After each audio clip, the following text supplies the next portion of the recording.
আজি আমি শিৱসাগৰ ডিষ্ট্ৰিক্টৰ ওচৰতে আমাৰ মামাৰ ঘৰ আমি আহি আছোঁ বগীবিল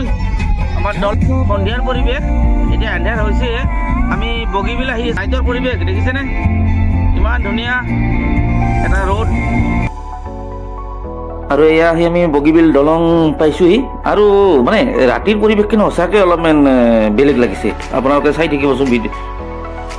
আৰু ইয়াৰ দৈৰ্ঘ্য প্ৰায় 4.5 কিলোমিটাৰ মানে একদম মূৰলৈকে আহি আছোঁ আৰু লগতে আজি আপোনাৰ ডিব্ৰুগড়ৰ ঐতিহ্যমণ্ডিত মন্দিৰ জগন্নাথ টেম্পললৈ এটা যোৱাৰ এটা মন আছে তালৈকেও যাওঁতে ৰিটাৰ্ণ হওঁতে আমি যাম এয়া আহি আমি বগীবিল দলঙৰ তলত আছোঁ দেখিছেনে ইমান ৰঙীন দলংখন অসম মন্দিৰ ইয়াৰে মানে কিলোমিটাৰটো কিমান আছিল 4 কিমান আছিল 4.5 অসমত